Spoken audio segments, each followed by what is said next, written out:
ഹരേ കൃഷ്ണ കൃഷ്ണ കൃഷ്ണ ഹരേ ഹരേ ഹരേ രാമ രാമ രാമ ഹരേ ഹരേ ഹരേ കൃഷ്ണ കൃഷ്ണ കൃഷ്ണ ഹരേ ഹരേ ഹരേ കൃഷ്ണ. हरे कृष्णा. प्रणाम माता जी. समरूपा माता जी. हरे कृष्णा. हरे कृष्ण माता जी. हरे कृष्ण हरे कृष्ण माता जी. हरे कृष्ण माता जी. हरे कृष्ण. हरे कृष्ण हरे कृष्ण. हरे कृष्ण माता जी. हरे कृष्ण. प्रणाम माता जी. हरे कृष्ण. हरे कृष्ण. हरे कृष्ण. ओम अज्ञानतिमिरान्धस्य ज्ञानाञ्जनाशलाखया चक्षुरुन्मीलितं येन तस्मै श्रीगुरुवे नमः. श्रीचैतन्यमनोभीष्टं स्थापितं येन भूतले स्वयं रूपकथा मह्यं ददाति स्वपदान्तिकम्. वन्देऽहं श्रीगुरो श्रीयुतपदकमलं श्रीगुरून् वैष्णवांश्च श्रीरूपं साग्रजातं सहगणरघुनाथान्वितं तं सजीवं साद्वैतं सावधूतं परिजनसहितं कृष्णचैतन्यदेवं श्रीराधाकृष्णपादान् सहगणललिता श्रीविशाखान्वितांश्च हे कृष्ण करुणा सिन्धो दीनबन्धो जगत्पदे गोपेश गोपिकान्त राधाकान्त नमोऽस्तुते. सप्तकाञ्चन गौराङ्गी राधे वृन्दावनेश्वरी वृषभानुसुते देवी प्रणमामि हरिप्रिये. वाञ्छाकल्पतरुभ्यश्च कृपा सिन्धुभ्य एव च पतितानां पावनेभ्यो वैष्णवेभ्यो नमो नमः. नमो विष्णुपादाय कृष्णप्रेष्ठाय भूतले श्रीमते जयपताका स्वामिनिधि नामिने नमाचार्यपादाय निताय कृपप्रदायिने गौरकदादामदाय नगरग्रामतारिणे नमो विष्णुपादाय कृष्णप्रेष्ठाय भूतले श्रीमते भक्तिवेदान्त स्वामिनिधि नामिने नमस्ते सारस्वते देवे गौरवाणी प्रचारिणे निर्विशेष शून्यवादी पाश्चात्य देशधारिणे. जय श्री कृष्ण चैतन्य प्रभु नित्यानंद श्री अद्वैत गदाधर श्रीवासादि गौर भक्तवृंद. हरे कृष्ण कृष्ण कृष्ण हरे हरे हरे राम राम राम हरे हरे. ओम नमो भगवते वासुदेवाय. ओम नमो भगवते वासुदेवाय. ओम नमो भगवते वासुदेवाय. ഹരേ കൃഷ്ണ. കഴിഞ്ഞ അധ്യായത്തിൽ നമ്മൾ ദൈവിക ഗുണങ്ങളും അതുപോലെ ആസുരിക ഗുണങ്ങളും കണ്ടു അല്ലെ. പിന്നെ നമ്മൾ നരകത്തിന്റെ 3 വാതിലുകൾ കണ്ടു. ഏതൊക്കെയായിരുന്നു? കാമം, ക്രോധം, ലോഭം. ഇതൊക്കെയാണ് നരകത്തിന്റെ 3 വാതിലുകൾ. പിന്നെ നമ്മൾ ഹരേ കൃഷ്ണ മഹാമന്ത്രം ജപിക്കുന്നതിനെ പറ്റി കണ്ടു. അങ്ങനെ നമ്മൾ ഹരേ കൃഷ്ണ മഹാമന്ത്രം ഭഗവാന്റെ നാമം ജപിക്കുകയാണെങ്കിൽ ആ വേദവിജ്ഞാനം, പിന്നെ അവർക്ക് വേദം പഠിക്കേണ്ട ആവശ്യമില്ല, ആ വേദവിജ്ഞാനം അതിലൂടെ കിട്ടുമെന്ന് പറഞ്ഞു. അങ്ങനെ പിന്നെ ശാസ്ത്രം അനുസരിച്ച് കർമ്മം ചെയ്യണം. ഇതൊക്കെയാണ് നമ്മൾ കഴിഞ്ഞ അധ്യായത്തിൽ കണ്ടത്. ഇനി ഇന്നത്തെ അധ്യായത്തിൽ നമ്മൾ പഠിക്കാൻ പോകുന്നത് അധ്യായം 17 ശ്രദ്ധാത്രയ വിഭാഗ യോഗം, ശ്രദ്ധാ വിഭാഗങ്ങളെ പറ്റിയിട്ടാണ് ഈ അധ്യായത്തിൽ പഠിക്കുന്നത്. അപ്പൊ കഴിഞ്ഞ ചാപ്റ്ററിലെ ലാസ്റ്റില് ഭഗവാൻ പറഞ്ഞു തസ്മാത് ശാസ്ത്രം പ്രമാണത്തെ, ശാസ്ത്രവിധി പ്രകാരം കർമ്മം ചെയ്യണം എന്ന് കഴിഞ്ഞ അധ്യായത്തിന്റെ അവസാനം ഭഗവാൻ അർജുനനെ പറഞ്ഞു കൊടുത്തു. അപ്പൊ അർജുനൻ അതിനൊരു ഡൗട്ട്, ശാസ്ത്രം പിന്തുടരാതെ കർമ്മം ചെയ്യുന്നവരുണ്ടല്ലോ, ശാസ്ത്രം പിന്തുടരാതെ കർമ്മം ചെയ്യുന്നവരുണ്ടല്ലോ, ആ സ്വന്തം ഭാവന അനുസരിച്ച് കർമ്മം ചെയ്യുന്നവര്, അങ്ങനെ ചെയ്യുന്നവരുടെ സ്ഥിതി എന്തായിരിക്കും, അവരുടെ ഗുണം ഏതായിരിക്കും, അതിനെ പറ്റിയിട്ടാണ് ഈ അധ്യായത്തിൽ പറയുന്നത്. ഒന്നാമത്തെ ശ്ലോകം. അർജുന ഉവാച യേ ശാസ്ത്രവിധിമുത്സൃജ്യ യജന്തേ ശ്രദ്ധയാന്വിതാഃ തേഷാം നിഷ്ഠാ തു കാ കൃഷ്ണ സത്വമാഹോ രജസ്തമഃ. അർജുനൻ ചോദിച്ചു, അല്ലയോ കൃഷ്ണ, ശാസ്ത്രവിധികളെ ഒന്നും പിന്തുടരാതെ തങ്ങളുടെ സ്വന്തം ഭാവനയനുസരിച്ച് ആരാധന ചെയ്യുന്നവരുടെ സ്ഥിതി എന്താണ്? സത്വ രജസ് തമോ ഗുണങ്ങളിൽ ഏതാണ് അവരിൽ കാണുന്നത്? അപ്പൊ ശാസ്ത്രത്തിൽ പറഞ്ഞിട്ടുള്ളത് പോലെ അല്ലാതെ, ശാസ്ത്രത്തിലെ ഓരോ കർമ്മങ്ങളെ പറ്റി പറഞ്ഞിട്ടുണ്ട്, അതല്ലാതെ അതിനെതിരായിട്ട് കർമ്മം ചെയ്യുന്നവര്, ശാസ്ത്രത്തിന് എന്താണോ പറഞ്ഞത് അതിന് വിപരീതമായ രീതിയിൽ സ്വന്തം ഇഷ്ടത്തിനനുസരിച്ച് സ്വന്തം ഭാവന അനുസരിച്ച് കർമ്മം ചെയ്യുന്നവരുണ്ടല്ലോ, അവരുടെ സ്ഥിതി എന്താണ്? അങ്ങനെ ആരാധന ചെയ്യുന്നവരുടെ സ്ഥിതി എന്താണ്? അവർക്ക് ഏത് ഗുണമാണുള്ളത്? അവര് സത്വഗുണത്തിലാണോ അതോ രജോ ഗുണത്തിലാണോ അതോ തമോ ഗുണത്തിലാണോ? ഇതിൽ ഏത് ഗുണത്തിലാണ് അവർ സ്ഥിതി ചെയ്യുന്നത് എന്നാണ് അർജുനൻ ചോദിക്കുന്നത്. സത്വാനുരൂപാ സർവസ്യ ശ്രദ്ധാ ഭവതി ഭാരത ശ്രദ്ധാമയോയം പുരുഷോ യോ യശ്രദ്ധ സ ഏവ സഹ. വ്യത്യസ്തമായ പ്രകൃതി ഗുണങ്ങളിൽ സ്ഥിതി ചെയ്യുന്നതിനനുസരിച്ച് അല്ലയോ ഭാരത ശ്രേഷ്ഠ, ഓരോ വ്യക്തിയും ഓരോ തരത്തിലുള്ള വിശ്വാസത്തെ വളർത്തിയെടുക്കുന്നു. താൻ ആർജിച്ച ഗുണങ്ങൾക്കനുസരിച്ച് ജീവസത്തകളെ ഓരോ പ്രത്യേക വിശ്വാസം ഉള്ളവരെന്ന് പറയപ്പെടുന്നു. ഭൗതിക പ്രകൃതിയിൽ 3 ഗുണങ്ങളുണ്ട് നമ്മൾ പഠിച്ചു അല്ലെ. സത്വഗുണം, രജോ ഗുണം, തമോ ഗുണം. ഈ ത്രിഗുണങ്ങളിൽ ഏതിലാണ് നമ്മൾ ഇരിക്കുന്നത്, നമ്മുടെ ഗുണം ഏതാണ്, അതിനനുസരിച്ച് നമ്മുടെ വിശ്വാസങ്ങളും, നമുക്ക് ഓരോ ദൈവങ്ങളിലുള്ള ആ വിശ്വാസത്തിലും വ്യത്യാസം ഉണ്ടായിരിക്കും. ശ്രദ്ധ എന്ന് പറയുന്നത് എന്താണ്? വിശ്വാസം. അപ്പൊ എല്ലാവരിലും ഉണ്ട് ഈ 3 ഗുണങ്ങളും. സത്വഗുണം, രജോ ഗുണം, തമോ ഗുണം. ഈ 3 ഗുണങ്ങളും എല്ലാവരിലും ഉണ്ടായിരിക്കും. പക്ഷെ ഏതെങ്കിലും ഒരു ഗുണം മറ്റു ഗുണം 2 ഗുണത്തിനെ വിട്ട് കൂടിയിരിക്കും. ചില ആളുകളിൽ സത്വഗുണം കൂടിയിരിക്കും, ചില ആളുകളിൽ രജോ ഗുണം കൂടും, ചില ആളുകളിൽ തമോ ഗുണം കൂടും. അപ്പൊ ഏത് ഗുണമാണോ കൂടുതലുള്ളത് ആ ഗുണത്തിലാണ് അയാൾ അറിയപ്പെടുന്നത്. സത്വഗുണം കൂടുതലുള്ള ആളാണെന്നുണ്ടെങ്കിൽ അയാൾ നമ്മൾ പറയും അത് സത്വഗുണിയാണ്, സത്വഗുണത്തിലുള്ള ആളാണ് എന്ന് പറയും. അപ്പൊ അതിൽ ഏത് ഗുണമാണ് നമ്മളിൽ കൂടുതലുള്ളത് അതിനനുസരിച്ചിട്ട് നമ്മൾ ചെയ്യുന്ന ഓരോ കർമ്മത്തിൽ വ്യത്യാസം ഉണ്ടാവും, നമ്മുടെ വിശ്വാസത്തിലും എല്ലാം വ്യത്യാസം ഉണ്ടാവും എന്നാണ് പറയുന്നത്. തമോ ഗുണത്തിലുള്ളവര് എങ്ങനെയായിരിക്കും? അവർക്ക് ദൈവത്തിലും ഒന്നിലും വിശ്വാസം ഉണ്ടായിരിക്കില്ല. അവര് ഭൂതപ്രേതാദികളായിരിക്കും വിശ്വസിക്കുന്നുണ്ടാവുക. ആ ഭൂതങ്ങളെ ആരാധിക്കുന്നവര്, പ്രേതങ്ങളെ ആരാധിക്കുന്നവര്, അവര് നിഷിദ്ധ കർമ്മങ്ങൾ ചെയ്യും. ശാസ്ത്രത്തിൽ ചെയ്യാൻ പാടില്ല എന്ന് പറയുന്ന കർമ്മങ്ങളായിരിക്കും അവർ ചെയ്യുക. രജോ ഗുണത്തിലുള്ളവര് അവർ നന്നായി കഠിനാധ്വാനം ചെയ്യുന്നവരായിരിക്കും. ഇനി സത്വഗുണത്തിലുള്ളവരോ അവര് ദേവതാരാധന, ദേവന്മാരെയും ഒക്കെ ആരാധിക്കുന്നവരായിരിക്കും. യജന്തേ സാത്വികാ ദേവാൻ യക്ഷരക്ഷാംസി രാജസാഹ പ്രേതാൻ ഭൂതഗണാംശ്ചാന്യേ യജന്തേ താമസാ ജനാഹ. സാത്വികരായ ജനങ്ങൾ ദേവന്മാരെയും രാജസ സ്വഭാവികൾ അസുരന്മാരെയും തമോ ഗുണപ്രധാനികൾ ഭൂതപ്രേതങ്ങളെയും ആരാധിക്കുന്നു. അപ്പൊ സാത്വികരായ ജനങ്ങൾ ആരെയാണ് ആരാധിക്കുന്നത്? ദേവന്മാരെ, ദേവി ദേവന്മാരെ ആരാധിക്കും. ശിവൻ, ഗണപതി, പിന്നെ മുരുകൻ അല്ലെങ്കിൽ ദേവിമാര്, അങ്ങനെ അവരെ ആരാധിക്കുന്നത്, ആ ദേവി ദേവന്മാരെ ആരാധിക്കുന്ന ആളുകൾ അവരെന്ത് ഗുണത്തിലുള്ളവരാണ്? അവരെ സത്വഗുണത്തിലുള്ളവരാണ്. അവർക്ക് എന്തെങ്കിലും ആവശ്യങ്ങൾ ഉണ്ടായിരിക്കും, എന്തെങ്കിലും ആഗ്രഹങ്ങൾ ഉണ്ടായിരിക്കും. ആ ആഗ്രഹം നേടാൻ വേണ്ടിയിട്ട്, ആ ആഗ്രഹം നടക്കാൻ വേണ്ടിയിട്ട് അവരോരോ ദൈവങ്ങളെ, ഓരോ ദേവന്മാരെയും ദേവിമാരെയും ആരാധിക്കും. അപ്പൊ നമ്മൾ പറയില്ലേ, വിഘ്നം മാറാനായിട്ട് ഗണപതിയെ, ദാമ്പത്യത്തിനാണെങ്കിൽ മഹാദേവനെ, വിദ്യക്കാണെങ്കിൽ സരസ്വതി, ഇനി ധനം ഉണ്ടാവാനാണെങ്കിൽ ലക്ഷ്മി ദേവി. അങ്ങനെ ഓരോ കാര്യങ്ങൾക്ക് വേണ്ടിയിട്ട് ഓരോ ദൈവങ്ങളെ ആരാധിക്കില്ലേ, അതുപോലെ അവര് സത്വഗുണത്തിലുള്ളവരാണ്. കാരണം അവരാർക്കും ദ്രോഹം ഒന്നും ചെയ്യുന്നില്ല. അവർക്ക് കുറെ ആഗ്രഹങ്ങളുണ്ട്, അത് സാധിക്കാൻ വേണ്ടി അവരോരോ ദേവന്മാരെ ആരാധിക്കുന്നു. പിന്നെ രാജസ സ്വഭാവികള് അസുരന്മാരെ ആയിരിക്കും ആരാധിക്കുക. അവര് സമൂഹത്തിൽ ഉയർന്ന ആളുകൾ ഉണ്ടെങ്കിൽ അവരെ ദൈവം എന്ന് പറഞ്ഞ് ആരാധിക്കും. അതല്ലെങ്കിൽ കുറെ മനുഷ്യന്മാര് വന്നിട്ട് പറയാണ് ഞാൻ ദൈവമാണ്, എനിക്ക് ഭഗവാന്റെ ദർശനം കിട്ടിയെന്നൊക്കെ പറഞ്ഞാൽ അവരെ ആരാധിക്കും. ഇനി അല്ലെങ്കിൽ കുറെ ആസുര സ്വഭാവികളുള്ള ആളുകളുണ്ടല്ലോ, ഞാൻ ദൈവമാണ് എന്ന് പറഞ്ഞു നടക്കുന്നുണ്ട്, അവരെ ആരാധിക്കുന്നവരാണ് ഈ രജോ ഗുണത്തിലുള്ളവര്. ഇനി തമോ ഗുണത്തിലുള്ളവർ ആരെയാണ് ആരാധിക്കുക? അവര് ഭൂത പ്രേത പിശാചുക്കളെയൊക്കെയാണ് ആരാധിക്കുക. കാമം, ആസക്തി എന്നിവയാൽ പ്രേരിതരായി അഹംഭാവത്തോടു കൂടി സ്വശരീരത്തിലെ ഭൗതിക മൂലകങ്ങളെയും ശരീരത്തിൽ കുടികൊള്ളുന്ന പരമാത്മാവിനെ തന്നെയും ദ്രോഹിച്ചുകൊണ്ട് ശാസ്ത്ര നിർദ്ദിഷ്ടമല്ലാത്ത കഠിന തപസ് അനുഷ്ഠിക്കുന്ന വിഡ്ഢികൾ അസുരന്മാരാണ്. അപ്പൊ ആരൊക്കെയാണ് ഈ അസുരന്മാരെന്ന് പറയുന്നത്? ശാസ്ത്രത്തിൽ പറഞ്ഞിട്ടില്ലാത്ത തരം കർമ്മങ്ങൾ ചെയ്യുന്നവര്. എന്തിനു വേണ്ടിയാ ചെയ്യുന്നത്? അവർക്ക് കാമുണ്ട്, എന്തിനോടെങ്കിലും ഒരു ആഗ്രഹമുണ്ട്, ഒരു ആസക്തി ഉണ്ട്, ഒരു അറ്റാച്ച്മെന്റ് ഉണ്ട്, എനിക്കത് കിട്ടിയേ പറ്റൂ എന്നുള്ള ആ ആഗ്രഹം, അതിനു വേണ്ടിയിട്ട് അതിൽ ആ അഹങ്കാരത്തിൽ, ആ ആസക്തിയിൽ പ്രേരിതരായിട്ട് അവർ അഹംഭാവത്തോടു കൂടി, അഹം എന്ന ഭാവം, ഞാൻ ഈ ശരീരമാണ് എന്നുള്ള ആ ഭാവത്തോടു കൂടി ആ ശരീരത്തിലെ ഭൗതിക മൂലകങ്ങളെയും ശരീരത്തിൽ കൂടിക്കൊള്ളുന്ന പരമാത്മാവിനെ തന്നെയും ദ്രോഹിച്ചുകൊണ്ട്, അങ്ങനെ ശാസ്ത്രത്തിൽ പറഞ്ഞിട്ടില്ലാത്ത തരത്തില്, ശാസ്ത്ര നിർദ്ദിഷ്ടമല്ലാത്ത, ഇവര് ചെയ്യുന്നതൊന്നും ഇത് ശാസ്ത്രത്തിൽ എവിടെയും പറഞ്ഞിട്ടുണ്ടായിരിക്കില്ല. അവർക്ക് സ്വയം തോന്നുന്നു, അവർ ഇഷ്ടപ്പെട്ട രീതിയിൽ ചെയ്യുന്നു. നമ്മൾ കണ്ടിട്ടുണ്ട്, രാവണൻ തപസ് ചെയ്ത് എങ്ങനെയായിരുന്നു? രാവണൻ ബ്രഹ്മാവിനെ തപസ് ചെയ്തു, പ്രത്യക്ഷപ്പെടാതാവുമ്പോ എന്ത് ചെയ്യും? ഓരോ തല അറുത്തിട്ട് അഗ്നികുണ്ഡത്തിൽ ഹോമിക്കും. കുറെ കഴിയുമ്പോ കുറെ കാലം വീണ്ടും തപസ് ചെയ്യും, വീണ്ടും ഒരു തല അർപ്പിക്കും. അങ്ങനെ അതൊക്കെ ശാസ്ത്രത്തിൽ പറഞ്ഞിട്ടുള്ളതാണോ? അല്ല. പിന്നെ ഹിരണ്യകശിപു എങ്ങനെ ചെയ്തത്? ഇതുപോലെ തന്നെ ശരീരത്തിൽ നിന്ന് മാംസവും രക്തവും ഒക്കെ ഹോമിച്ചിട്ടാണ് അങ്ങനെ ചെയ്യുന്നത്. അവരെയൊക്കെ അസുരന്മാരെന്നാണ് പറയുന്നത്. കാരണം ഇത്തരത്തിലുള്ള അതൊന്നും ശാസ്ത്രത്തിൽ പറഞ്ഞിട്ടില്ല. ഇത്തരം തപസ്സുകളെ പറ്റി ശാസ്ത്രത്തിൽ എവിടെയും പറഞ്ഞിട്ടില്ല. അത് മാത്രമല്ല, നമ്മുടെ ശരീരത്തിൽ ആരാ കൂടിക്കൊള്ളുന്നത്? ഭഗവാനാണ് അല്ലെ. പരമാത്മാ രൂപത്തിൽ ഭഗവാൻ എല്ലാ ശരീരത്തിലും ഉണ്ട്.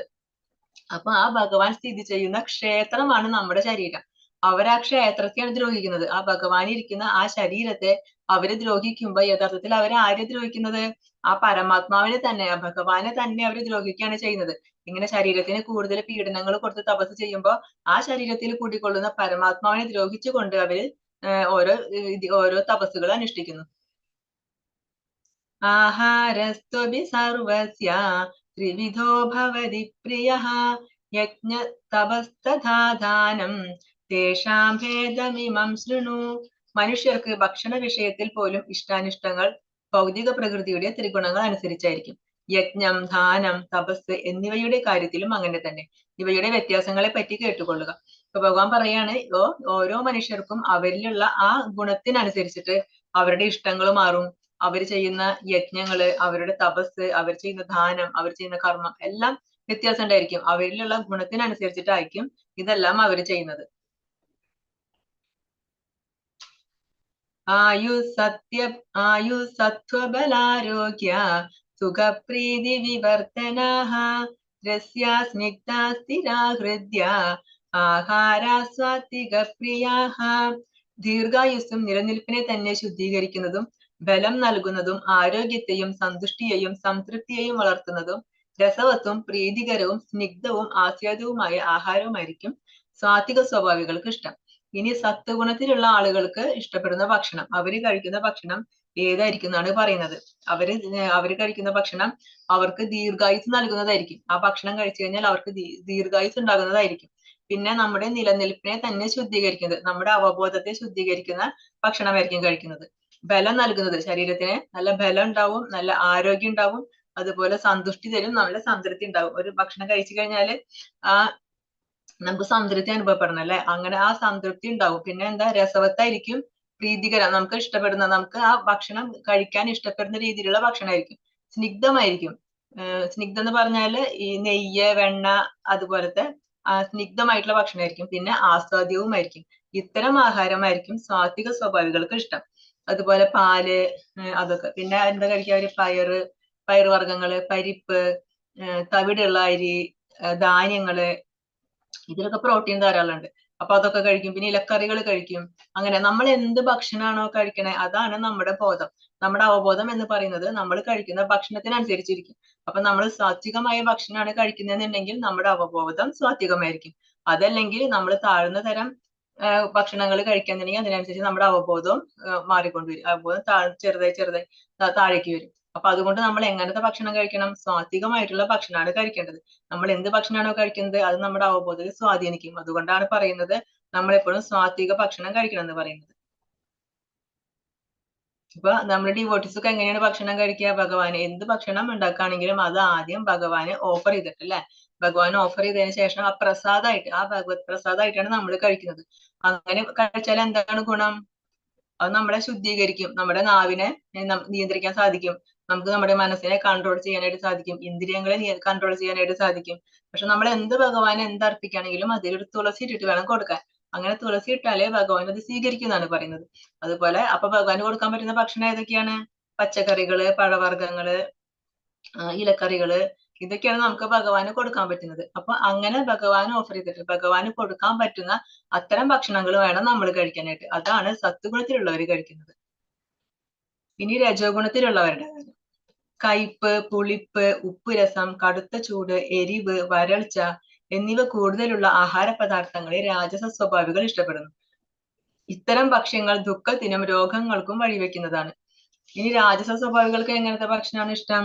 അവർക്ക് നല്ല കയ്പ് ഉണ്ടാവും, പുളിപ്പ് വേണം, നല്ല ഉപ്പുരസം വേണം, നല്ല ചൂടോട് കൂടി കഴിക്കും, നല്ല എരിവ് വേണം. എത്ര എരിവ് ഇട്ടാലും വീണ്ടും വീണ്ടും മസാലയൊക്കെ ഇട്ട് അതിനെ ടേസ്റ്റ് വർദ്ധിപ്പിച്ചുകൊണ്ടിരിക്കും. പിന്നെ ഈ വറുത്ത സാധനങ്ങള് നന്നായിട്ട് ഡ്രൈ ആക്കി നന്നായി ഫ്രൈ ചെയ്തെടുത്തിട്ട് അങ്ങനത്തെ അതൊക്കെയാണ് ഈ രാജസ സ്വഭാവികൾ കഴിക്കുന്നത്.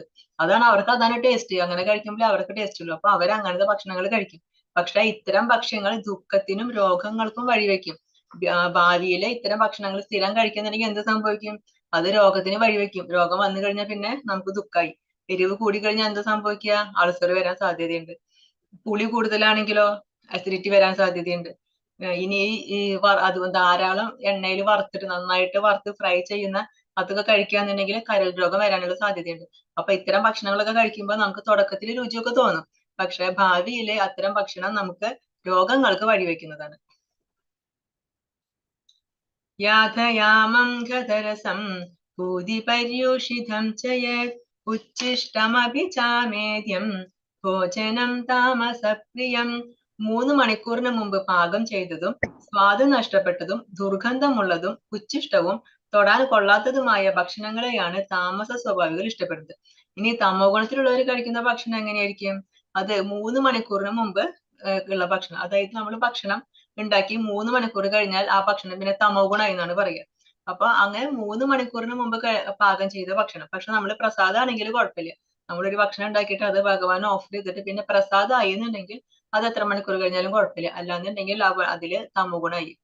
പിന്നെ സ്വാദ് നഷ്ടപ്പെട്ടത്, അതായത് ആ നാച്ചുറലായിട്ടുള്ള സ്വാദൊക്കെ പോയി, പഴകി ഭക്ഷണം ഇരുന്നിട്ട് പഴകുമ്പോ അതിന്റെ ആ സ്വാദ് പോകും അല്ലെ, അങ്ങനത്തെ ആ ടേസ്റ്റ് മാറിയിട്ടുണ്ട്. പിന്നെ ദുർഗന്ധമുള്ളത്, അത് കേട് വന്നിട്ട് അതിൽ നിന്ന് പൊട്ട മണമൊക്കെ വന്ന് തുടങ്ങിയിട്ടുണ്ടായിരിക്കും, അങ്ങനത്തെ. പിന്നെ ഉച്ഛിഷ്ടം, ആരെങ്കിലും കഴിച്ചതിന്റെ ഉച്ഛിഷ്ടം കഴിക്കുന്നത്. പിന്നെ തൊടാൻ കൊള്ളാത്തതുമായ ഭക്ഷണങ്ങൾ, ഇതൊക്കെയാണ് താമസ സ്വഭാവികൾ ഇഷ്ടപ്പെടുന്നത്. ബ്രെഡൊക്കെ വാങ്ങി വെക്കുമ്പോൾ അതിൽ കുറച്ച് കഴിയുമ്പോൾ കേടൊക്കെ വരില്ല, പൂപ്പലൊക്കെ വരും. അപ്പൊ എന്ത് ചെയ്യും? ആ പൂപ്പലൊക്കെ നുള്ളി നുള്ളി കളഞ്ഞിട്ട് അത് കഴിക്കും. നമ്മള് ഒരു മാങ്ങ കിട്ടി, അപ്പൊ അതില് ഒരു ഭാഗം ചീഞ്ഞിട്ടുണ്ടോ, അപ്പൊ എന്താ ചെയ്യും? ആ ഭാഗം മുറിച്ച് കളഞ്ഞിട്ട് അത് കഴിക്കും. അപ്പൊ ഇതൊക്കെ തമോ ഗുണത്തിലുള്ളതാണെന്നാണ് പറയുന്നത്. അതുപോലെ ഉച്ഛിഷ്ടം, കേട് വന്നത്, ടേസ്റ്റ് മാറിയത്, ഇതൊക്കെ തമോ ഗുണത്തിലുള്ള ഭക്ഷണ പദാർത്ഥങ്ങൾ. അഫലാകാംക്ഷിഭിർയജ്ഞോ വിദിദിഷ്ടോ യ ഇച്ഛതേ യഷ്ടവ്യമേവേതി മനഃ സമാധായ സ സാത്വികഃ. യജ്ഞങ്ങളിൽ വെച്ച് ഫലോദ്ദേശമില്ലാതെയും സശ്രദ്ധമായും വേദവിധി പ്രകാരം കർത്തവ്യബോധത്തോടെ അനുഷ്ഠിക്കപ്പെടുന്ന യജ്ഞമത്രേ സാത്വികം. ഇപ്പൊ നമ്മൾ കണ്ടത് ഭക്ഷണത്തെ പറ്റിയിട്ടാണ് അല്ലെ, സത്വഗുണത്തിലുള്ളവരുടെ, രജോ ഗുണത്തിലുള്ളവരുടെ, അതുപോലെ തമോ ഗുണത്തിലുള്ളവരുടെ അവർക്ക് ഇഷ്ടപ്പെട്ട ഭക്ഷണത്തെ പറ്റി പറഞ്ഞു. ഇനി പറയാൻ പോകുന്നത് ഓരോ ഗുണത്തിലും ഉള്ളവര് ചെയ്യുന്ന ആ യജ്ഞത്തെ പറ്റിയിട്ടാണ്. അപ്പൊ സത്വഗുണത്തിലുള്ളവർ ചെയ്യുന്ന യജ്ഞം എങ്ങനെയായിരിക്കും? യജ്ഞങ്ങളിൽ വെച്ച് ഫലോദ്ദേശം ഇല്ലാതെ, ഫലം ആഗ്രഹിക്കാതെ അവര് യജ്ഞം ചെയ്യുന്നുണ്ടെങ്കിൽ അത് അതിന്റെ ഫലം ആഗ്രഹിച്ചിട്ട് കൊണ്ടൊന്നും ആയിരിക്കില്ല. അങ്ങനെ ഒരു യജ്ഞം പറഞ്ഞിട്ടുണ്ട് വേദങ്ങളിൽ, അതുകൊണ്ട് യജ്ഞം ചെയ്യുന്നു അത്ര. പിന്നെ സശ്രദ്ധമായും, നല്ല ശ്രദ്ധയോട് കൂടി ചെയ്യണം. വേദവിധി പ്രകാരം, വേദത്തിൽ എന്താണോ പറഞ്ഞിട്ടുള്ളത്, ആ ശാസ്ത്രങ്ങളിൽ എങ്ങനെയാണോ പറഞ്ഞിട്ടുള്ളത് അതേ പ്രകാരം ചെയ്യുന്ന കർമ്മങ്ങൾ.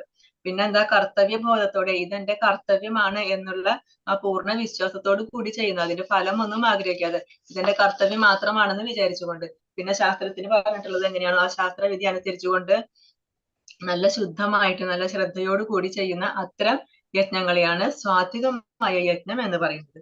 അപ്പൊ നമുക്ക് കലികാലത്ത് ചെയ്യാൻ പറ്റുന്ന യജ്ഞം ഏതാണ്?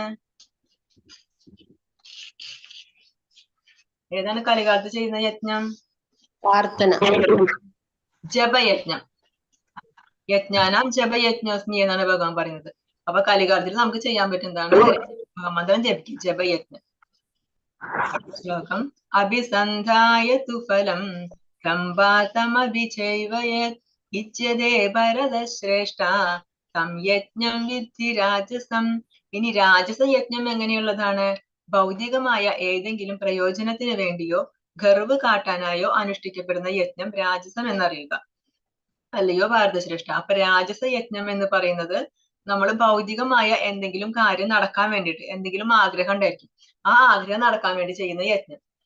പിന്നെ എന്തെങ്കിലും പ്രയോജനത്തിന് വേണ്ടി ആ യജ്ഞം ചെയ്തു കഴിഞ്ഞാൽ ചിലപ്പോൾ കുറെ ധനം സമ്പാദിക്കാം, അതല്ലെങ്കിൽ വേറെ എന്തെങ്കിലും കാര്യങ്ങൾക്ക് വേണ്ടിയിട്ടും ഒക്കെ ചെയ്യുന്ന യജ്ഞം. പിന്നെ അല്ലെങ്കിൽ ഗർവ് കാട്ടാനായി, അതായത് അദ്ദേഹത്തിന്റെ കയ്യിൽ കുറെ പൈസ ഉണ്ടായിരിക്കും, അപ്പൊ എനിക്ക് ഇത്രയും പൈസ ഉണ്ടെന്ന് മറ്റുള്ളവരെ കാണിക്കണമല്ലോ, അപ്പൊ അതിന് ഒരുപാട് പണം ചെലവാക്കിയിട്ട് വീട്ടിലൊരു യജ്ഞം സംഘടിപ്പിച്ച് കുറെ ആളുകളൊക്കെ ക്ഷണിക്കും. അങ്ങനെ ചെയ്യുന്നത് അത് ഈ യജ്ഞം ചെയ്യാൻ വേണ്ടിയിട്ടൊന്നല്ല, ഈ കുറെ പൈസ കയ്യിലുണ്ടെന്ന് മറ്റുള്ളവരെ കാണിക്കണം.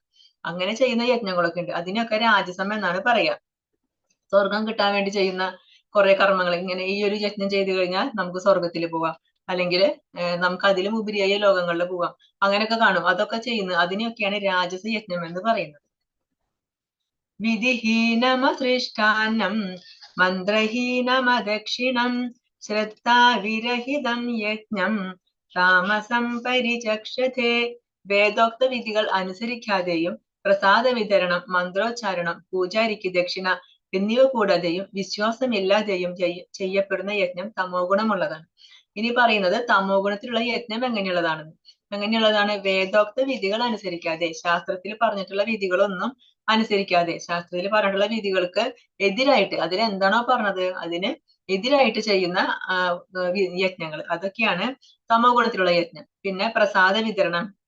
ഒരു യജ്ഞം ചെയ്തു കഴിഞ്ഞാല് ആ യജ്ഞപ്രസാദം എല്ലാം, ആ യജ്ഞത്തിന്റെ എല്ലാ കാര്യങ്ങളും കഴിഞ്ഞതിന് ശേഷം ആ യജ്ഞപ്രസാദം കൊടുക്കണം. വന്നിട്ടുള്ള എല്ലാവർക്കും പ്രസാദം കൊടുക്കണം. അപ്പോഴേ അത് കംപ്ലീറ്റ് ആവുള്ളൂ. അങ്ങനെ പ്രസാദ വിതരണം ഇല്ലാതെ ചെയ്യുന്ന യജ്ഞങ്ങൾ, അതൊക്കെ തമോ ഗുണത്തിലുള്ള യജ്ഞങ്ങളാണ്. പിന്നെ മന്ത്രോച്ചാരണം. ഒരു യജ്ഞം ചെയ്യുമ്പോൾ മന്ത്രം ഉച്ചരിച്ചുകൊണ്ട്, ഏതെങ്കിലും ഒരു മന്ത്രം ഉച്ചരിച്ചുകൊണ്ട് വേണം യജ്ഞം ചെയ്യാനായിട്ട്. ആ മന്ത്രോച്ചാരണം ഒന്നും ഇല്ലാന്നുണ്ടെങ്കിൽ അത്തരം യജ്ഞങ്ങൾ എന്താണ്? അത് തമോ ഗുണത്തിലുള്ളതാണ്.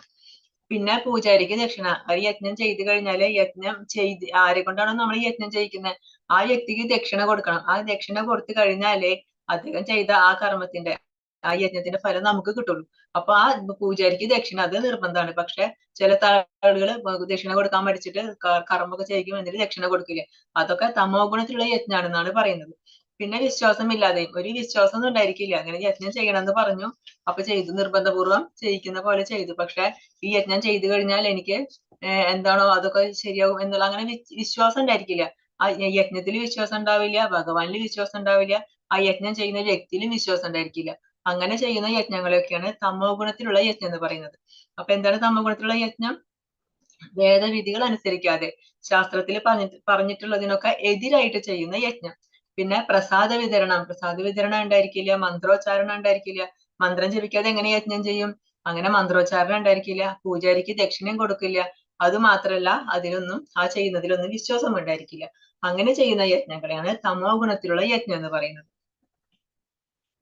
ദേവദ്വിജഗുരു പ്രാജ്ഞ പൂജനം ശൗചമാർജവം ബ്രഹ്മചര്യമഹിംസ ച ശാരീരം തപ ഉച്യതേ. അപ്പൊ ഇനി പറയുന്നത് തപസ്സിനെ പറ്റിയിട്ടാണ്. പരമപുരുഷൻ, ബ്രാഹ്മണൻ, ആധ്യാത്മികാചാര്യൻ, മാതാപിതാക്കൾ തുടങ്ങിയ ഉന്നതർ എന്നിവരെ ആരാധിക്കൽ, ദേഹശുദ്ധി, ലാളിത്യം, ബ്രഹ്മചര്യം, അഹിംസ എന്നിവയെ ശാരീരികമായ തപസ് എന്ന് പറയുന്നു. അപ്പൊ ശാരീരികമായ തപസ്, നമ്മൾ ശരീരം കൊണ്ട് ചെയ്യുന്ന തപസ്, അതെന്തൊക്കെയാണ്? പരമപുരുഷൻ. ആരാണ് പരമപുരുഷൻ? ഭഗവാൻ ശ്രീകൃഷ്ണൻ. ആ പരമപുരുഷനെ നമ്മൾ നമസ്കരിക്കണം. അതുപോലെ ബ്രാഹ്മണൻ, ബ്രാഹ്മണരെ കണ്ടു കഴിഞ്ഞാല് നമ്മൾ നമസ്കരിക്കണം, അവർക്ക് വേണ്ട ബഹുമാനം കൊടുക്കണം.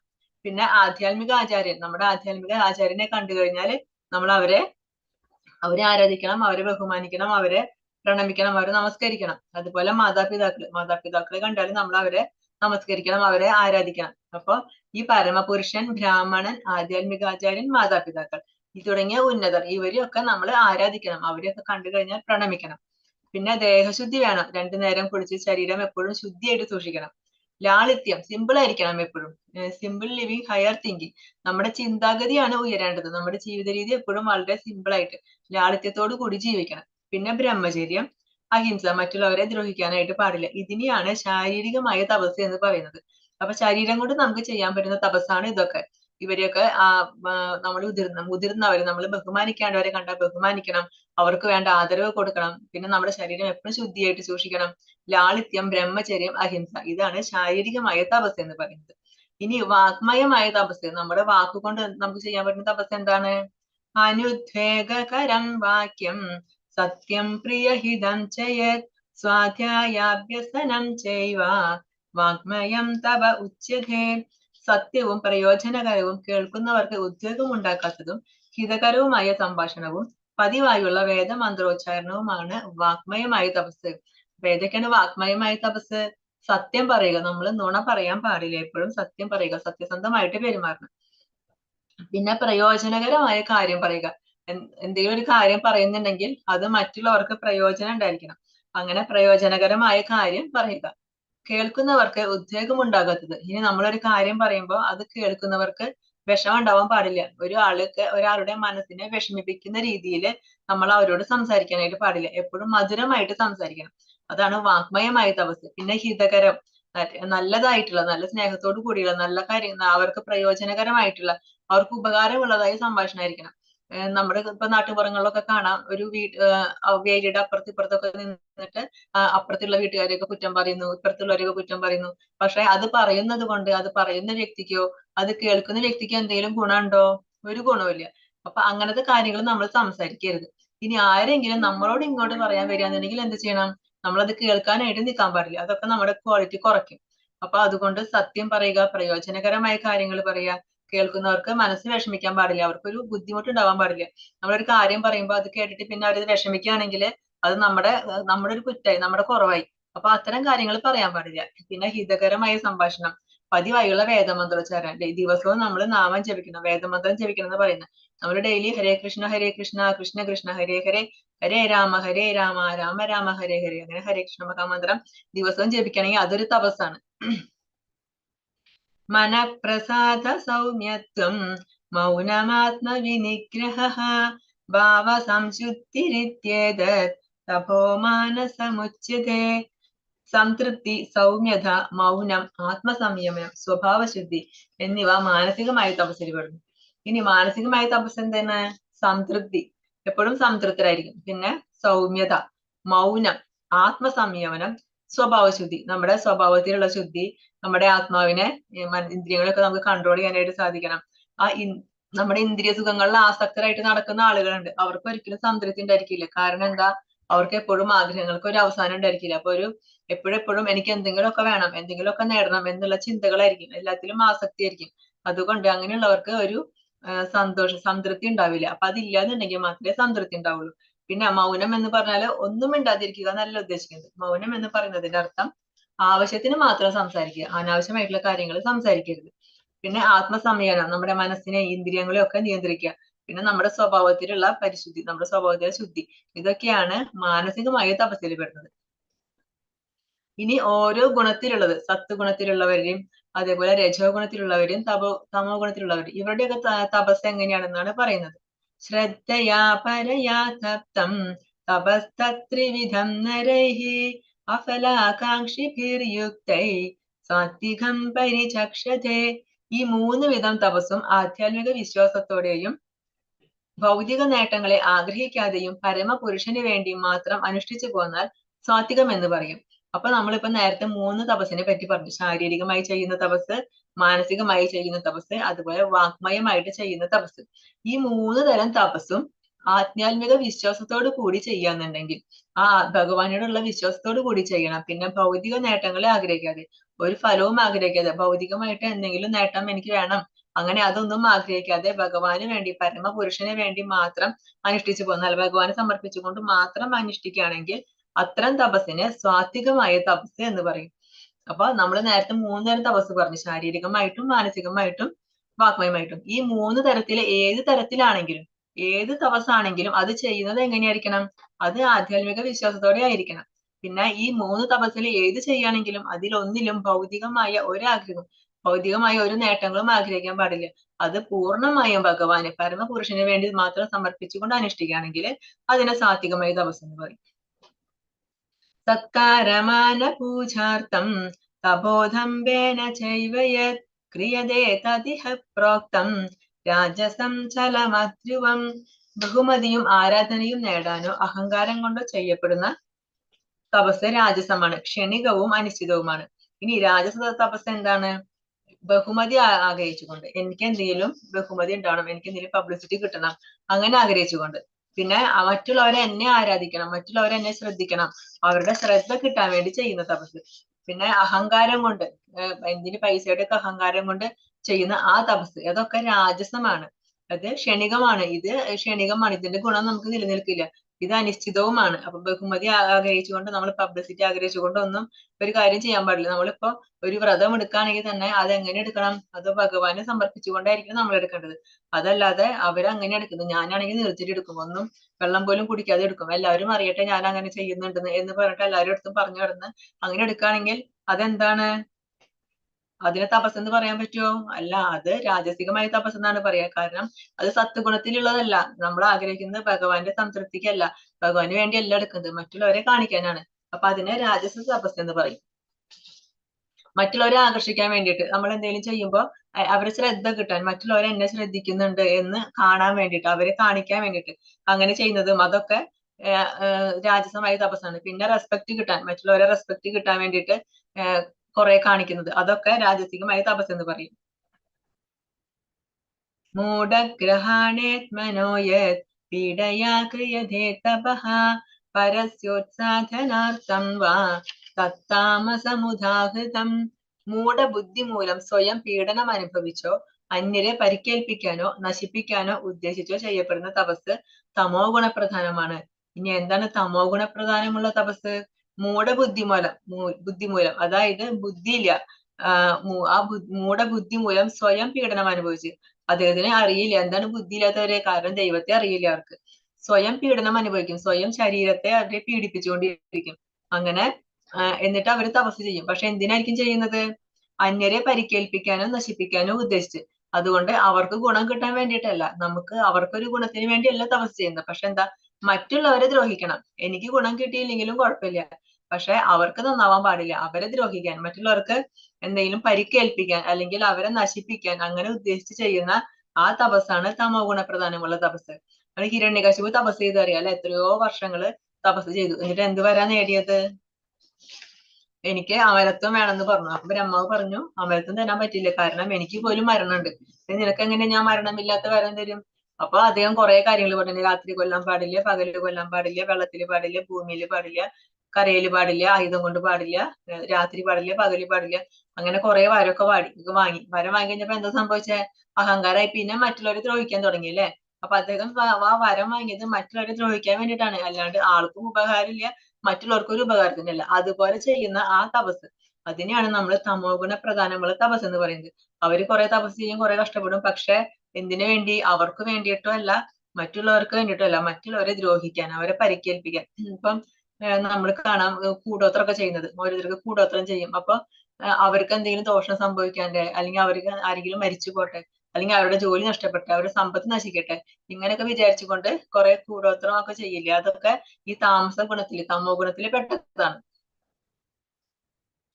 സാധവ്യമിതി യദ്ധാനം ധീയതേനുപകാരിണേ ദേശേ കാലേ ച പാത്രേ ച തദ്ദാനം സാത്വികം സ്മൃതം. കർത്തവ്യം എന്ന ബോധത്തോടെയും പ്രതിഫലേച്ച കൂടാതെയും ഉചിതമായ സ്ഥലത്ത് വെച്ച് വേണ്ടുന്ന കാലത്ത് അർഹിക്കുന്ന വ്യക്തിക്ക് ചെയ്യപ്പെടുന്ന ദാനം സ്വാത്വികമാണ്. ഇനി നമ്മൾ പറയുന്നത് സ്വാത്വിക ദാനം, അതായത് ഇനി ദാനത്തെ പറ്റിയാണ് പറയുന്നത്. അപ്പൊ ഇനി ആദ്യമായിട്ട് സ്വാത്വിക ദാനം അതെങ്ങനെയുള്ളതാണ്? കർത്തവ്യം എന്ന ബോധത്തോട് കൂടി ആ ദാനം ചെയ്യുന്നത് ഇതെന്റെ കർത്തവ്യമാണ്, ഈ ദാനം ചെയ്യുന്നത് ഇതെന്റെ കർത്തവ്യമാണ് എന്ന ബോധത്തോടെ ചെയ്യുന്നത്. പിന്നെ പ്രതിഫലേച്ച ആഗ്രഹിക്കാതെ, പ്രതിഫലം ആഗ്രഹിക്കാതെ ചെയ്യുന്നത്. ഉചിതമായ സ്ഥലത്ത് വെച്ചിട്ട്, നല്ല ആ സ്ഥലം ദേശകാല പാത്രം നോക്കണം എന്നാണ് പറയുക ഒരു ദാനം ചെയ്യുമ്പോൾ. ആ കൊടുക്കുന്ന സ്ഥലം ഉചിതമായ സ്ഥലത്തായിരിക്കണം, ആ സമയം വേണ്ടുന്ന സമയത്തായിരിക്കണം. അതുപോലെ ആ ദാനം സ്വീകരിക്കുന്ന വ്യക്തി എങ്ങനെയായിരിക്കണം? അർഹിക്കുന്ന വ്യക്തിക്ക് കിട്ടണം. ആ ദാനം സ്വീകരിക്കുമ്പോൾ ആ വ്യക്തിക്ക് അതിനുള്ള അർഹത ഉണ്ടായിരിക്കണം. അങ്ങനെ അർഹിക്കുന്ന വ്യക്തിക്ക് ചെയ്യപ്പെടുന്ന ദാനം, അതാണ് സ്വാത്വികമായ ദാനം എന്ന് പറയുന്നത്. നമ്മള് ഭിക്ഷക്കാർക്കൊക്കെ പൈസ കൊടുക്കാറുണ്ട്. ഭിക്ഷക്കാർക്ക് പൈസ കൊടുത്തിട്ട് അവരത് എങ്ങനെ യൂസ് ചെയ്യും? അവരിപ്പോ അത് കൊണ്ടുപോയി കള്ള് വാങ്ങി മദ്യപിക്കുന്നുണ്ടെങ്കിൽ എന്താണ്? ആ ദോഷം നമുക്ക് കിട്ടും, ആ കർമ്മം നമുക്ക് കിട്ടും. കാരണം എന്താ? നമ്മളാണ് ആ പൈസ കൊടുത്തത്. ഇനി അതല്ല, അദ്ദേഹം അതുകൊണ്ട് വല്ല ആയുധങ്ങൾ വാങ്ങി, കത്തിയോ എന്തെങ്കിലും വാങ്ങി പോകുന്ന വഴിക്ക് ആരെങ്കിലും കണ്ടു വഴക്കിട്ടു, അവരെ കുത്തി, ആർക്ക് കിട്ടും കർമ്മം? നമുക്ക് കിട്ടും. കാരണം എന്താ? അതിനുള്ള പൈസ കൊടുത്തത് നമ്മളാണ്. അപ്പൊ അതുകൊണ്ട് ദാനം ചെയ്യുമ്പോൾ അതൊക്കെ ശ്രദ്ധിക്കണം എന്നാണ് പറയുന്നത്. അർഹിക്കുന്ന വ്യക്തിക്ക് കൊടുക്കണം, ഉചിതമായ സ്ഥലത്ത് വെച്ച് കൊടുക്കണം, വേണ്ടുന്ന കാലത്ത് കൊടുക്കണം, അതുപോലെ കർത്തവ്യബോധത്തോടെ കൊടുക്കണം. അപ്പൊ നമ്മൾ അർഹിക്കുന്ന അർഹതയുള്ള വ്യക്തികൾക്ക് മാത്രമേ ദാനം കൊടുക്കാനായിട്ട് പാടുള്ളൂ. നമുക്ക് ഭിക്ഷക്കാരോ നമുക്ക് എന്ത് ചെയ്യാം? അവർക്ക് ഭക്ഷണം വാങ്ങി കൊടുക്കാം, കുഴപ്പമില്ല. പക്ഷെ പൈസ കൊടുത്തു കഴിഞ്ഞാൽ അവരത് എങ്ങനെ ഉപയോഗിക്കുന്നു നമുക്ക് പറയാൻ പറ്റില്ല.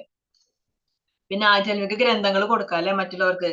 അത് കൊടുത്തു കഴിഞ്ഞാൽ എന്താ? അത് വായിച്ചാൽ അവർക്ക് ഗുണം ഉണ്ടാവാൻ പോകുന്നുള്ളൂ, അതുകൊണ്ടൊരു ദോഷം ഉണ്ടാവില്ല. ഭാഗവതം, ഭഗവത്ഗീത ഇതൊക്കെ ദാനം ചെയ്യാം നമുക്ക്, അതൊക്കെ നല്ലതാണ്, അതൊക്കെ അവർക്ക് ഗുണം മാത്രമേ ഉണ്ടാവുള്ളൂ. ഇത് ഭഗവാൻ ശ്രീകൃഷ്ണൻ എപ്പോഴാ ജനിച്ചത്? അർദ്ധരാത്രിയില്. അർദ്ധരാത്രിയിൽ ജനിച്ചിട്ട് പിറ്റേ ദിവസമാണ് ഇപ്പൊ നന്ദമഹാരാജാവ് എല്ലാവർക്കും ആ നന്ദോത്സവം എന്നാണ് പറയുക ആ ദിവസത്തെ.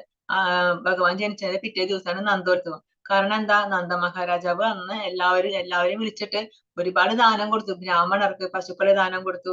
അതുപോലെ ഭഗവാനുണ്ടായി ഒരു മകനുണ്ടായ സന്തോഷത്തിൽ അദ്ദേഹം വിളിച്ചിട്ട് എല്ലാവർക്കും ദാനം കൊടുത്തു. അപ്പൊ അതൊക്കെയാണ് സാത്വികമായ ദാനം എന്ന് പറയുന്നത്. യത്തു പ്രത്യുപകാരാർത്ഥം ഫലമുദ്ദിശ്യ വാ പുനഃ ദീയതേ ച പരിക്ലിഷ്ടം തദ്ധാനം രാജസംസ്മൃതം. ഏതെങ്കിലും ഫലം ഉദ്ദേശിച്ചുകൊണ്ടോ പ്രത്യുപകാരം പ്രതീക്ഷിച്ചോ പൂർണ്ണസമ്മതമില്ലാതെയോ നൽകപ്പെടുന്ന ദാനം രാജസമാണ്. ഇനി എന്താണ് രാജസമായ ദാനം? എന്തെങ്കിലും ഫലം ആഗ്രഹിച്ചുകൊണ്ട് ചെയ്യുന്ന ദാനം. ഞാനിപ്പോ ഒരു ദാനം ചെയ്തു കഴിഞ്ഞാൽ ഇതുകൊണ്ട് ചിലപ്പോൾ എന്തെങ്കിലും ഗുണം കിട്ടുമെന്ന് പ്രതീക്ഷിച്ചുകൊണ്ട് ചെയ്യുന്ന ദാനം. പിന്നെ പ്രത്യുപകാരം പ്രതീക്ഷിച്ചിട്ട്, അങ്ങനെ ഞാനിപ്പോ ഒരു കാര്യം ചെയ്താൽ തിരിച്ചെനിക്ക് വേറെ കാര്യം ഇങ്ങോട്ട് ചെയ്തു തരും, അങ്ങനെ ചെയ്യുന്ന ദാനം. പ്രത്യുപകാരം, ഒരു ഉപകാരം അങ്ങോട്ട് ചെയ്താൽ പകരം വേറെ ഉപകാരം ഇങ്ങോട്ട് ചെയ്യണം, വേറെ ഉപകാരം ഇങ്ങോട്ട് എനിക്ക് കിട്ടണം എന്ന് പ്രതീക്ഷിച്ചുകൊണ്ട് ചെയ്യുന്ന ആ ദാനം, അതെങ്ങനെയുള്ളതാണ്? അത് രാജസദാനമാണ്. പിന്നെ പൂർണ്ണ സമ്മതമില്ലാതെ കൊടുക്കുന്ന ആ ദാനം രാജസമാണ്. നമ്മൾ ഈ സ്ലൈഡിൽ കാണാം, ഇദ്ദേഹം കുറെ പച്ചക്കറി വെജിറ്റബിൾസ് ഒക്കെ വാങ്ങിയിട്ട് ഒരു പാവപ്പെട്ട ഫാമിലിക്ക് കൊടുക്കുന്നുണ്ട്. പക്ഷെ എന്നിട്ട് എന്താ ചെയ്യുന്ന അദ്ദേഹം? അത് മൊബൈലിൽ പകർത്തി, അത് ഫോട്ടോ എടുത്തിട്ട് പബ്ലിസിറ്റിക്ക് വേണ്ടി ചെയ്യുന്നത്, അല്ലാണ്ട് അവർക്ക് വേണ്ടി ഒരു കർത്തവ്യമായ നിലയ്ക്കോ അവർക്ക് സഹായിക്കാനോ ഒന്നുമല്ല ചെയ്യുന്നത്. ഒരു പബ്ലിസിറ്റി, ഞാൻ ഇങ്ങനെ കൊടുത്തു എന്ന് എല്ലാവരെയും അറിയിക്കാൻ വേണ്ടി അദ്ദേഹം അത് ഫോട്ടോ എടുത്ത് വന്നിട്ട് സോഷ്യൽ മീഡിയയിലൊക്കെ പ്രചരിപ്പിക്കാനായിട്ടാണ് ചെയ്യുന്നത്. ഇതിനെ നമ്മൾ ദാനം എന്ന് പറയാൻ പറ്റില്ല. ഇത് എങ്ങനെയുള്ള ദാനമാണ്? ഇത് രാജസമായ ദാനമാണ്. അദേശകാലേ യദ്ധാനം അപാത്രേഭ്യശ്ച ധീയതേ അസത്കൃതമവജ്ഞാതം തത്താമസമുദാഹൃതം. ഉചിതമല്ലാത്ത കാലത്തും അവിശുദ്ധമായ സ്ഥലത്തും അനർഹരായവർക്കും നൽകപ്പെടുന്ന ദാനം ആദരം കൂടാതെയോ അവജ്ഞയോടെയോ നൽകപ്പെടുന്നതും താമസം എന്ന് പറയുന്നു. ഇനി എന്താണ് താമസദാനം? അത് ഉചിതമല്ലാത്ത സ്ഥലത്ത് വെച്ച് കൊടുക്കുന്ന ദാനം. പിന്നെ അവിശുദ്ധമായ സ്ഥലത്ത്, ഉചിതമല്ലാത്ത കാലത്ത് അവിശുദ്ധമായ സ്ഥലത്ത് അനർഹരായവർക്ക്, അർഹതയില്ലാത്തവർക്ക് നൽകപ്പെടുന്ന ദാനം. അർഹതയില്ലാത്തവർക്ക് എന്ന് പറഞ്ഞാല് ഇപ്പൊ നമ്മളൊരു ദാനം പൈസ കൊടുക്കാണ്, പക്ഷെ അതുകൊണ്ട് അവര് യൂസ് ചെയ്യുന്നത് വേറെ കാര്യങ്ങൾക്കായിരിക്കും. മദ്യപിക്കാനോ ചൂത് കളിക്കാനോ അതിനൊക്കെ ഉപയോഗിക്കുകയാണെങ്കിൽ അത് അവർക്ക് അർഹതയില്ല ദാനത്തിന്. അങ്ങനെ കൊടുക്കുന്ന ദാനം അതെങ്ങനെയാണ്? തമോ ഗുണത്തിലുള്ള ദാനാണ്. പിന്നെ ആദരം കൂടാതെ, നമ്മളൊരു ദാനം കൊടുക്കുമ്പോ അവരെ ആദരിക്കാതെ, അവർക്കൊട്ടും അവരെ ആദരിക്കാതെ ഒരു അവജ്ഞയോടെ കൂടി, ഒരു ബഹുമാനം കൊടുക്കാണ്ട് അവർക്ക് കൊടുക്കുന്നു, പുച്ഛത്തോടു കൂടിയൊക്കെ കൊടുക്കുന്നു, അതിന് എന്താണ്? അത് താമസമായ ദാനമാണ്. പിന്നെ അർഹിക്കുന്ന വ്യക്തിക്ക് കൊടുക്കാതിരിക്കുന്നതും, ഒരു ദാനത്തിന് ആർക്കാലും അർഹത ഉണ്ടെങ്കിൽ ആ അർഹിക്കുന്ന വ്യക്തിക്ക് നമ്മളത് കൊടുക്കാതിരിക്കുകയാണെങ്കിൽ അതിന് നമ്മൾ താമസമായ ദാനം എന്നാണ് പറയുന്നത്. അപ്പൊ ദാനം കൊടുക്കുമ്പോ നമ്മൾ കുറെ കാര്യങ്ങൾ ശ്രദ്ധിക്കാനുണ്ട് അല്ലെ? കാരണം ആ നമ്മൾ കൊടുക്കുന്ന ദാനം സ്വീകരിക്കുന്ന വ്യക്തി ആ എങ്ങനെ യൂസ് ചെയ്യുന്നു, ആ കിട്ടിയ സാധനം അത് എങ്ങനെ യൂസ് ചെയ്യുന്നു, അതനുസരിച്ചിട്ടാണ് നമ്മുടെ കർമ്മം. അത് അദ്ദേഹം വേണ്ടാത്ത രീതിയിൽ ഉപയോഗിക്കുകയാണെങ്കിൽ എന്താണ്? അതിന്റെ കർമ്മം, ആ ദുഷിച്ച കർമ്മം നമുക്ക് കിട്ടാൻ സാധ്യതയുണ്ട്. അത് നല്ല രീതിയിൽ ഉപയോഗിക്കുകയാണെങ്കിൽ അതുകൊണ്ട് അവർക്ക് ഉപകാരം ഉണ്ടായി, അവർക്ക് അതുകൊണ്ട് നല്ല ബെനിഫിറ്റ് ഉണ്ടായി, അവർക്ക് സാമ്പത്തിക പുരോഗതി ഉണ്ടായി, അതല്ലെങ്കിൽ അവർക്ക് ആധ്യാത്മിക പുരോഗതി ഉണ്ടായി, അതൊക്കെ നമുക്ക് ഗുണം ചെയ്യും. അല്ലെങ്കിൽ അത് നമുക്ക് ദോഷം ചെയ്യും. അപ്പൊ അതുകൊണ്ട് ദാനം ചെയ്യുമ്പോൾ എപ്പോഴും ആ വാങ്ങുന്ന വ്യക്തി, കൊടുക്കുന്ന സമയം, കൊടുക്കുന്ന കാലം, നമ്മൾ എന്താണോ ദാനം ചെയ്യുന്നത്, ഇതൊക്കെ നമ്മൾ വളരെയേറെ ശ്രദ്ധിക്കേണ്ട ആവശ്യമുണ്ട്. സൃഷ്ടിയുടെ ആരംഭം മുതൽക്കേ പരമമായ നിരപേക്ഷ തത്വത്തെ സൂചിപ്പിക്കാൻ വേണ്ടി ഉപയോഗിച്ചിരുന്ന 3 വാക്കുകളാണ് ഓം, തത്, സത് എന്നിവ. പ്രതീകാത്മകങ്ങളായ ഈ വാക്കുകൾ വേദമന്ത്രോച്ചാരണത്തിലും യജ്ഞാനുഷ്ഠാനങ്ങളിലും ബ്രാഹ്മണൻ പരമപുരുഷന്റെ തൃപ്തിക്ക് വേണ്ടി ഉരുവിട്ടു വന്നു. നമ്മൾ കേട്ടിട്ടുണ്ടാവും ഓം തത് സത്, ഹരി ഓം തത് സത് പറയാന്ന് കേട്ടിട്ടുണ്ടാവും കുറെ പേര്. എന്താണ് ഇത്? എവിടുന്നാ വന്നത്? ഇത് ആരാണ് ആദ്യം പറഞ്ഞത്? ഇത് ആദ്യം പറഞ്ഞത് ബ്രഹ്മാവാണ്. ബ്രഹ്മാവ് ഭഗവാനെ സൂചിപ്പിക്കാൻ ഭഗവാനോട് പറയുന്നതാണ് ഓം തത് സത് എന്ന് പറയുന്നത്. പിന്നെ അങ്ങോട്ട് വന്ന ഒരു ശിഷ്യ പരമ്പര, ബ്രഹ്മാവിന്റെ ശിഷ്യന്മാര്, അവര് ശിഷ്യന്മാര്, അങ്ങനെ എല്ലാവരും അതിങ്ങനെ അനുവർത്തിച്ചു പോന്നു. എല്ലാവരും റിപ്പീറ്റ് ചെയ്ത് വന്നു. അങ്ങനെ ഓം തത് സത്, അങ്ങനെ ആ ഒരു വാക്ക് ഇപ്പൊ ഇവിടെ പ്രസിദ്ധമായി. അപ്പൊ ഈ ഓം തത് സത്തിന്റെ അർത്ഥം എന്താണ്? നമ്മൾ എന്ത് കർമ്മം ചെയ്യുകയാണെങ്കിലും ഓം തത് സത് എന്ന് പറഞ്ഞിട്ട് ചെയ്യണം എന്നാണ് പറയുന്നത്. അതായത് ആധ്യാത്മിക കർമ്മങ്ങൾ നമ്മൾ എന്ത് ചെയ്യുമ്പോഴും ഓം തത് സത് എന്ന് പറഞ്ഞുകൊണ്ടാണ് ആ കർമ്മം ചെയ്യേണ്ടത്.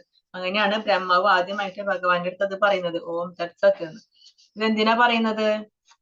നമ്മളിപ്പോ ഒരു യജ്ഞം ചെയ്തു, ഒരു ദാനം ചെയ്തു, ഒരു തപസ് ചെയ്തു, അല്ലെങ്കിൽ എന്തെങ്കിലും ഒരു സ്പിരിച്വൽ, ഒരു ആധ്യാത്മികമായ ഒരു കർമ്മം ചെയ്തു. അങ്ങനെ കർമ്മം ചെയ്യുമ്പോൾ ചിലപ്പോൾ എന്തെങ്കിലും പിഴകൾ ഉണ്ടാവാം, എന്തെങ്കിലും ന്യൂനതകൾ ഉണ്ടാവാം. കാരണം നമുക്കറിയില്ല, നമ്മൾ വിചാരിക്കും എല്ലാം നന്നായിട്ട് ചെയ്തു, പക്ഷെ എവിടെയെങ്കിലും എന്തെങ്കിലും ഒരു കുഴപ്പം പറ്റിയിട്ടുണ്ടാവാം. അറിഞ്ഞുകൊണ്ടോ അല്ലെങ്കിൽ അറിയാതെയോ എന്തെങ്കിലും പിഴവോ എന്തെങ്കിലും പറ്റിയിട്ടുണ്ടെങ്കിൽ അത് പോവാൻ വേണ്ടിയിട്ടാണ് നമ്മൾ എന്ത് കഴിഞ്ഞാലും, എന്ത് ചെയ്യുന്നതിന് മുമ്പും അത് കഴിഞ്ഞതിന് ശേഷവും ഓം തത് സത് എന്ന് പറയുന്നത്. അപ്പൊ ഈ 3 പദങ്ങളും, ഈ ഓം തത് സത്, ഈ 3 വാക്കും പരബ്രഹ്മത്തിന്റെ ഓരോ ഭാവത്തെയാണ് സൂചിപ്പിക്കുന്നത്. എന്താണ് ഓം എന്ന വാക്ക്? ഓം എന്ന് പറയുന്നത് ബ്രഹ്മത്തിന്റെ പ്രതീകമായിട്ട് പറയുന്നു. തത്ത് എന്താണ്? നമ്മുടെ ഈ പ്രപഞ്ചം ഉണ്ടായി, ആ പ്രപഞ്ചം സൃഷ്ടിച്ചു, അതിനെ നിലനിർത്തി, അവസാനം അതിന് സമയമാകുമ്പോ അതിനെ സമകരിക്കും. ഇതൊക്കെ ചെയ്യുന്നത് ആരാണ്? ആ ഭഗവാനാണല്ലേ, ആ പരമ തത്വമാണ്. അതിനെ പറയുന്നതാണ്, അതിന് ഉദ്ദേശിക്കുന്നതാണ് സത് എന്നുള്ള വാക്ക്. ഇനി സത്ത് എന്താണ്?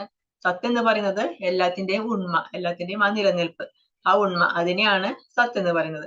അപ്പൊ നമ്മൾ എന്ത് യജ്ഞായാലും, എന്ത് ധാനായാലും, എന്ത് കർമ്മങ്ങളായാലും, എന്ത് ആധ്യാത്മിക കർമ്മങ്ങളായാലും ചെയ്യുമ്പോ എപ്പോഴും ഓം സത് സത് അങ്ങനെ പറഞ്ഞുകൊണ്ട് വേണം അത് ചെയ്യാനായിട്ട്. അതുകൊണ്ട് വൈദിക നിയന്ത്രണം അനുസരിച്ച് യജ്ഞദാന തപസ്സുകൾ അനുഷ്ഠിക്കുന്ന അതീന്ദ്രിയവാദികൾ പരമപുരുഷനെ പ്രാപിക്കുന്നതിനായി എപ്പോഴും ഓം എന്ന വാക്കോട് കൂടിയാണ് എല്ലാം ആരംഭിക്കുന്നത്. അപ്പൊ ഓം എപ്പോഴാണ് ഉച്ചരിക്കേണ്ടത്? ഭഗവാനെ റെസ്പെക്ട് ചെയ്യാൻ വേണ്ടിയിട്ടാണ് ഓം എന്ന് പറയുന്നത്. നമ്മൾ ഏത് മന്ത്രം നോക്കിയാലും കാണാം, എല്ലാ മന്ത്രവും ആരംഭിക്കുന്നത് എങ്ങനെയാണ്? ഓം എന്ന് പറഞ്ഞിട്ടാണ്. ഓം നമോ നാരായണായ, ഓം നമോ ഭഗവതേ വാസുദേവായ, ഓം നമ ശിവായ.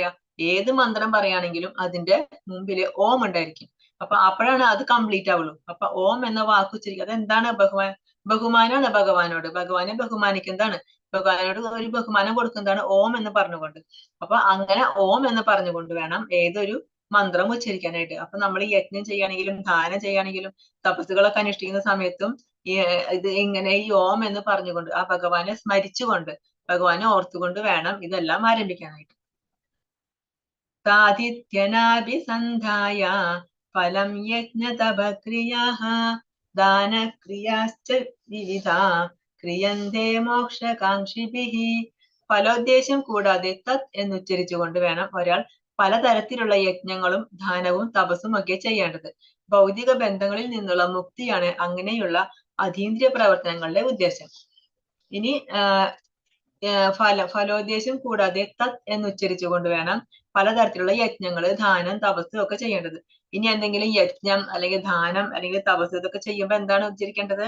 നമ്മൾ തത് എന്ന് ഉച്ചരിക്കണം. എന്തിനു വേണ്ടിയിട്ടാണ്? അത് മുക്തിക്ക് വേണ്ടി ചെയ്യുന്നതാണ്, ഭൗതിക ബന്ധങ്ങളിൽ നിന്നുള്ള മുക്തി. ഈ ഭൗതിക ലോകത്ത് നിന്ന് മോചനം, നമുക്ക് ഭൗതികമായിട്ടുള്ള അറ്റാച്ച്മെന്റ് ഉണ്ടായിരിക്കും. ആ അറ്റാച്ച്മെന്റ്, ആ ഭൗതിക ബന്ധങ്ങള്, അതിൽ നിന്നുള്ള മുക്തിക്ക് വേണ്ടിയിട്ടാണ് നമ്മൾ എന്ത് കർമ്മം ചെയ്യുമ്പോഴും. അപ്പൊ നമ്മളൊരു കാര്യം ചെയ്യുമ്പോൾ അത് ഫലം ആഗ്രഹിച്ചുകൊണ്ട് ചെയ്യാൻ പാടില്ല. യജ്ഞായാലും ധാനായാലും തപസ്സും ചെയ്യുമ്പോൾ ഫലം ആഗ്രഹിച്ചുകൊണ്ട് ചെയ്യാൻ പാടില്ല. ഫലം ആഗ്രഹിക്കാതെ ഭഗവാനെ സമർപ്പിച്ചുകൊണ്ട് വേണം ചെയ്യാൻ. അങ്ങനെ ചെയ്യുമ്പോൾ ആണ് നമുക്ക്, അല്ലാന്നുണ്ടെങ്കിൽ നമുക്ക് ഈ ഭൗതിക ലോകത്ത് ബന്ധനം വരും, നമ്മൾ ബന്ധനത്തിൽ പെടും ഫലം ആഗ്രഹിച്ച് ചെയ്തു കഴിഞ്ഞാൽ. അപ്പൊ ഫലം ആഗ്രഹിക്കാതെ ചെയ്യണം, എന്നിട്ട് തത്ത് എന്ന് പറയണം. അപ്പൊ എന്താണ്? ആ ഫലം ആഗ്രഹിക്കുക, നമ്മൾ ആ ബന്ധത്തിൽ, ആ ഭൗതിക ബന്ധത്തിൽ നിന്ന് നമുക്ക് മുക്തി ലഭിക്കും. നിരപേക്ഷ തത്വമാണ് ഭക്തിപൂർവം ചെയ്യപ്പെടുന്ന യജ്ഞത്തിന്റെ ലക്ഷ്യം. സത് എന്ന വാക്ക് അതിനെ സൂചിപ്പിക്കുന്നു. ആ വിധത്തിലുള്ള യജ്ഞം അനുഷ്ഠിക്കുന്നവനെയും സത്ത് എന്ന് പറയും. കുന്തിപുത്ര, നിരപേക്ഷ സ്വഭാവം അനുസരിച്ചുള്ള മറ്റു പ്രവൃത്തികളെ പോലെ യജ്ഞദാന തപകർമ്മങ്ങൾ ഭഗവത് പ്രസാദത്തിന് വേണ്ടി ചെയ്യപ്പെടുന്നവയാണ്. എന്താണ് നിരപേക്ഷ തത്വം എന്ന് പറയുന്നത്? ആരാണ് നിരപേക്ഷ തത്വം? ഭഗവാൻ. ഭഗവാൻ. എന്തുകൊണ്ടാണ് നിരപേക്ഷ തത്വം എന്ന് പറയുന്നത്?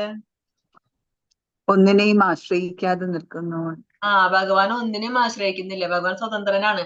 ഭഗവാനെ ഒന്നിനെയും ആശ്രയിക്കേണ്ട ആവശ്യമില്ല. അതുകൊണ്ടാണ് ഭഗവാനെ നിരപേക്ഷ തത്വം എന്ന് പറയുന്നത്. ആ നിരപേക്ഷ തത്വമാണ് ഭക്തിപൂർവം ചെയ്യപ്പെടുന്ന യജ്ഞത്തിന്റെ ലക്ഷ്യം.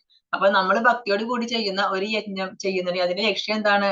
നമ്മൾ എന്ത് യജ്ഞം ചെയ്താലും അതിന് ഒരേ ഒരു ലക്ഷ്യമുള്ളത്, നമുക്ക് ഭഗവാനെ പ്രാപിക്കുക. അതാണ് നമ്മുടെ ലക്ഷ്യം. സത്ത് എന്ന വാക്ക് അതിനെ സൂചിപ്പിക്കുന്നു. അതിനെയാണ് സത്ത് എന്ന വാക്ക് സൂചിപ്പിക്കുന്നത്. നമ്മൾ ഭഗവാനെ പ്രാപിക്കുക, ഭഗവാനെ പ്രാപിച്ച് ഈ ഭൗതിക ലോകത്ത് നിന്ന് മുക്തി, അതാണ് സത്ത് എന്ന വാക്ക് ഉദ്ദേശിക്കുന്നത്. ആ വിധത്തിലുള്ള യജ്ഞം അനുഷ്ഠിക്കുന്നവനെയും സത്ത് എന്ന് പറയും. ഇനി അതുപോലെ ഭഗവാനെ പ്രാപിക്കാനായിട്ട് ഫലം ഒന്നും ആഗ്രഹിക്കാതെ കർമ്മം ചെയ്യുന്ന അത്രയും അതീന്ദ്രിയവാദികളുണ്ടല്ലോ, അവരെ നമ്മൾ സത്ത് എന്ന് പറയുന്നത്. കുന്തിപുത്ര, നിരപേക്ഷ സ്വഭാവം അനുസരിച്ചുള്ള മറ്റു പ്രവൃത്തികളെ പോലെ യജ്ഞദാന തപ കർമ്മങ്ങൾ ഭഗവത് പ്രസാദത്തിന് വേണ്ടി ചെയ്യപ്പെടുന്നവയാണല്ലോ. അപ്പൊ നമ്മൾ യജ്ഞായാലും ദാനായാലും തപസ്സായാലും കർമ്മമായാലും ഇതൊക്കെ ചെയ്യുന്നത് എന്തിനു വേണ്ടിയിട്ടാണ്? ഭഗവാന്റെ പ്രസാദത്തിന് വേണ്ടിയിട്ട്. അല്ലാതെ നമുക്ക് അതുകൊണ്ട് പബ്ലിസിറ്റി കിട്ടാൻ വേണ്ടിയിട്ടൊന്നുമല്ല ചെയ്യുന്നത്. അങ്ങനെ ഭഗവാന് വേണ്ടി ചെയ്യുമ്പോൾ നമ്മൾ എന്ത് ചെയ്യണം? എന്ത് കർമ്മം ചെയ്യുകയാണെങ്കിലും, എന്ത് യജ്ഞം ചെയ്യുകയാണെങ്കിലും, എന്ത് ദാനമാണെങ്കിലും അത് ചെയ്യുന്നതിന് മുമ്പും ചെയ്തതിനു ശേഷവും ഓം തത് സത് എന്ന് ഉച്ചരിക്കണം. അശ്രദ്ധയാഹുതം ദത്തം തപസ്തപ്തം കൃതം ചയത് അസദിത്യുച്യതേ പാർഥ നതത്പ്രേത്യനോ ഇഹ. പരമപുരുഷനിൽ പൂർണ്ണ വിശ്വാസം കൂടാതെ ചെയ്യപ്പെടുന്ന യജ്ഞവും ദാനവും തപസ്സും അസത് എന്ന് പറയപ്പെടുന്നു. ക്ഷണികങ്ങളായ അത്തരം കർമ്മങ്ങൾ ഇഹലോകത്തിലും പരലോകത്തിലും നിഷ്പ്രയോജനങ്ങളാണ്. ഇനി ഭഗവാനിൽ വിശ്വാസമില്ലാതെ ചെയ്യുന്ന യജ്ഞമായാലും ദാനമായാലും തപസ്സായാലും അതിനെ അസത്ത് എന്ന് പറയും. ഭഗവാനിൽ വിശ്വാസത്തോടെ ചെയ്യുകയാണെങ്കിൽ അതിനെ സത്ത് എന്ന് പറയും. അതല്ല, ഭഗവാനിൽ വിശ്വാസം ഇല്ലാതെ ചെയ്യുകയാണെങ്കിൽ ഇത് യജ്ഞായാലും ദാനായാലും തപസ്സായാലും അതിനെ അസത്ത് എന്നാണ് പറയുക. അസത്ത്. ആ ക്ഷണികങ്ങളായ ഇത്തരം കർമ്മങ്ങൾ ഇഹലോകത്തിലും പരലോകത്തിലും നിഷ്പ്രയോജനമാണ്. ഇത്തരം കർമ്മം ചെയ്തു കഴിഞ്ഞാൽ നമുക്ക് ഈ ലോകത്തിലും ഗുണം കിട്ടാൻ പോകുന്നില്ല, പിന്നെ പരലോകത്തിലും ഗുണം കിട്ടുമോ? പരലോകത്തിലും ഗുണം കിട്ടില്ല. അപ്പൊ യജ്ഞായാലും ദാനായാലും തപസ്സായാലും അത് ഭഗവാനിൽ വിശ്വാസമില്ലാതെ ചെയ്യുകയാണെങ്കിൽ അതുകൊണ്ട് ഒരു ഗുണവും ഇല്ല എന്നാണ് പറയുന്നത്. അത് ഈ ലോകത്തിൽ, നമ്മുടെ ഇവിടെ ജീവിച്ചിരിക്കുന്ന ഈ ലോകത്തിലും ഗുണമില്ല. ഇനി മരിച്ചു കഴിഞ്ഞാൽ അതിന്റെ പുണ്യോ എന്തെങ്കിലും കിട്ടും. നമ്മൾ യജ്ഞം ചെയ്താൽ പുണ്യം കിട്ടുമല്ലോ, യജ്ഞം ദാനമൊക്കെ ചെയ്താൽ. പക്ഷെ ഭഗവാനിൽ വിശ്വാസം ഇല്ലാതെ ചെയ്യുന്നതെന്നുണ്ടെങ്കിലോ അതിന്റെ പുണ്യം പോലും ഇല്ല എന്നാ പറയുന്നത്. അപ്പൊ അതുകൊണ്ട് ഈ ലോകത്തിലും പരലോകത്തിലും അതിന്റെ ഗുണമില്ല. ഹരേ കൃഷ്ണ കൃഷ്ണ കൃഷ്ണ ഹരേ ഹരേ, ഹരേ രാമ രാമ രാമ ഹരേ ഹരേ. വാഞ്ചാകൽപതരുഭ്യശ്ച കൃപാ സിന്ധുഭ്യ ഏവ ച പതിതാനാം പാവനേഭ്യോ വൈഷ്ണവേഭ്യോ നമോ നമഃ. അനന്തകോടി വൈഷ്ണവ ഭക്തവൃന്ദ की जय, श्री प्रभुपाद की जय, गुरु महाराज